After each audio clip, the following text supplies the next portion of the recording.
Assalamualaikum warahmatullahi wabarakatuh. Saya Suhendiana Nur, Kepala SMA Negeri 1 Lembang, akan mempresentasikan program pembelajaran berdiferensiasi melalui pembelajaran tematik integratif kolaboratif menuju profil pelajar Pancasila. Permasalahan selama ini, pembelajaran pada umumnya masih klasikal, belum memfasilitasi keberagaman. Guru masih berorientasi pada konten mata pelajaran, dan guru kurang mendiagnostik kesulitan belajar siswa sehingga siswa dianggap mempunyai kemampuan yang sama. Bahan ajar pun menonton, lebih ke arah satu representasi. Mindset guru masih menghargai siswa dari satu kecerdasan saja. Adapun tantangannya, kita tahu bahwa siswa adalah individu yang unik yang mempunyai karakteristik dan kebutuhan yang beragam. Pembelajaran paradigma baru di kurikulum Merdeka haruslah melayani karakteristik dan kebutuhan siswa, sehingga kita harus merubah mindset guru di dalam merencanakan, melaksanakan, dan menilai siswa di dalam pembelajaran. Adapun aksi nyata yang kami lakukan di SMA Negeri 1 Lembang, terutama di kelas 10 adalah dengan mengimplementasikan program pembelajaran tematik integratif kolaboratif. Adapun tahapan programnya adalah sebagai berikut. Yang pertama, tim kurikulum mengkaji permasalahan dan akar masalah di dalam pembelajaran, terutama di dalam keberagaman. Lalu menyelenggarakan in-house training tentang pembelajaran berdiferensiasi, lalu diambil kesepakatan bersama untuk mengimplementasikan program pembelajaran tematik integratif kolaboratif. Setelah itu adanya kesepakatan, seluruh mata pelajaran dikolaborasikan menjadi 5 kelompok kolaborasi.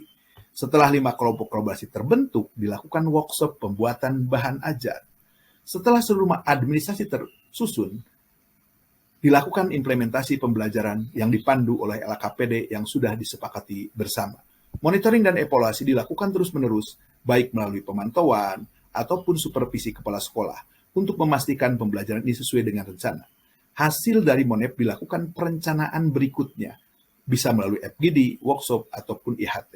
Pembelajaran tematik integratif kolaboratif adalah pembelajaran di mana seluruh mata pelajaran dikolaborasikan secara terintegrasi dengan mengusung satu tema hasil kajian capaian pembelajaran di masing-masing mata pelajaran.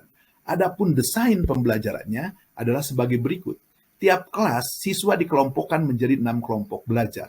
Dasar pengelompokan pada hasil analisis PPBK berdasarkan hasil psikotes, jalur masuk pada saat PPDB, dan data lainnya sehingga satu kelompok menjadi heterogen. Gaya belajarnya, kecenderungan bakat minat, siswa, gender, ataupun sosioekonomi. Beberapa mata pelajaran dikelompokkan menjadi 5 kelompok kolaborasi secara terintegrasi, yaitu kolaborasi IPA terdiri mata pelajaran fisika, kimia, biologi, kolaborasi IPS, ekonomi, geografi, sejarah, sosiologi, kolaborasi semula, seni budaya, muatan lokal dan olahraga, kolaborasi PPBI, PPKN, PAI, bahasa Inggris, dan kolaborasi Indomatik, bahasa Indonesia, matematik, dan informatika. Model pembelajarannya adalah model pembelajaran problem-based learning dan project-based learning dengan pendekatan STEM. Adapun tahapan pembelajaran STEM, yang pertama secara berkolaborasi siswa diajak untuk mengidentifikasi masalah. Masalah yang ada dalam kehidupannya. Masalah diambil dari 17 goal SDGs yang berhubungan dengan ekonomi, sosial, dan lingkungan. Secara berkolaborasi, siswa mencari akar masalah serta menentukan satu akar masalah yang akan dicari solusinya. Untuk memecahkan masalah, siswa diajak mengeksplorasi di berbagai belahan dunia secara global, kemudian di tingkat nasional, dan berikutnya mereka harus mengeksplorasi lebih mendalam di tingkat lokal. Bisa melalui observasi, wawancara, untuk menggali akar masalah dengan prinsip think globally, act locally. Siswa menumpahkan berbagai ide kreatifnya untuk memecahkan akar masalah dan memilih satu ide kreatif yang akan dijadikan solusi. Selanjutnya, siswa secara berkolaborasi mendesain proyek yang akan dijadikan solusinya. Desain tersebut dibuat berupa prototipe dari suatu proyek. Prototipe diuji coba beberapa kali sehingga menghasilkan suatu prototipe terbaik. Dan terakhir dipresentasikan dan direfleksi bersama. Pembelajaran terdiferensiasi pada implementasi pembelajaran tematik integratif kolaboratif dibagi menjadi 3 bagian. Diferensiasi konten, diferensiasi proses, dan diferensiasi produk. Diferensiasi konten bertujuan untuk memperkuat belajar siswa dengan mengkaji capaian pembelajaran oleh setiap kolaborasi. Lalu menentukan tema dari irisan capaian pembelajaran dengan tema-tema yang berhubungan dengan lingkungan, sosial, dan ekonomi, dengan harapan masalah ini sangat dekat dengan kehidupan siswa.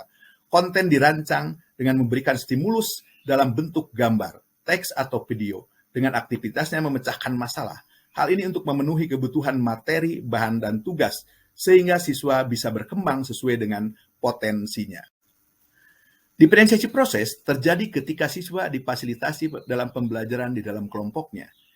Aktivitas kelompok di dalam memecahkan masalah membuka peluang untuk memfasilitasi keberagaman. Anak matematik logik merasa terfasilitasi pada saat mengeksplorasi, mengemukakan ide gagasan, menyimpulkan, menghubungkan angka-angka. Anak linguistik terfasilitasi ketika menuliskan ide gagasan di LKPD, membuat laporan, mempresentasikan gagasan, dan mempresentasikan hasil. Sedangkan anak kecerdasan spasial terfasilitasi pada saat mendesain ide gagasan, membuat infografik, membuat presentasi yang menarik.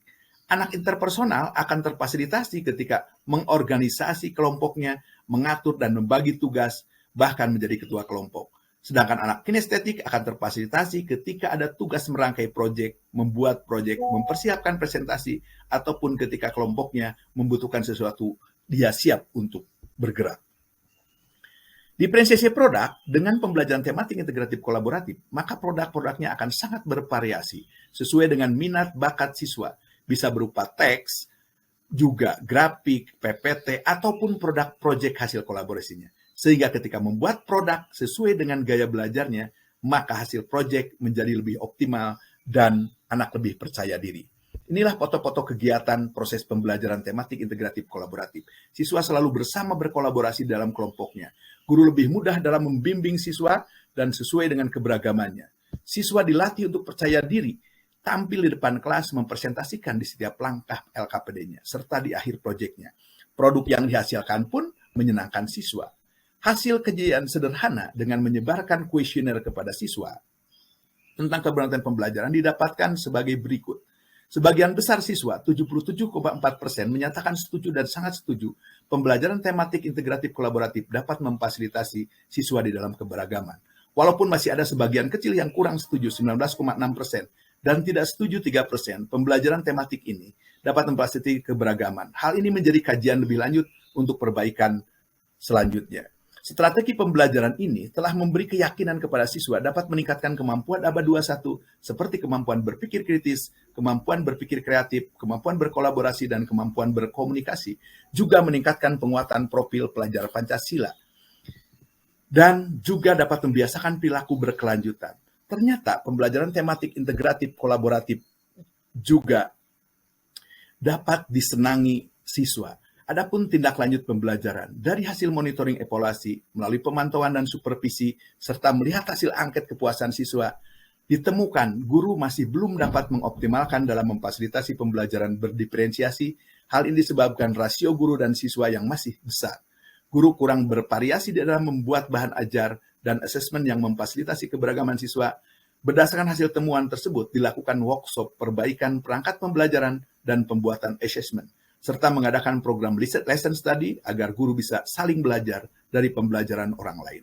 Apabila pengalaman belajar ini dilakukan terus-menerus, di mana setiap siswa setiap saatnya berkolaborasi, berdiskusi dalam memecahkan masalah, diharapkan dapat menguatkan 6 dimensi profil pelajar Pancasila dan meningkatkan kemampuan ABA 21. Demikian pembelajaran kurikulum merdeka yang telah dilakukan di SMA Negeri 1 Lembang. Semoga jadi inspirasi bagi sekolah yang lain dalam memfasilitasi siswa yang mempunyai meningkatkan kemampuan ABA 21 dan juga memfasilitasi keberagaman. Billahi taufiq wa hidayah. Assalamualaikum warahmatullahi wabarakatuh.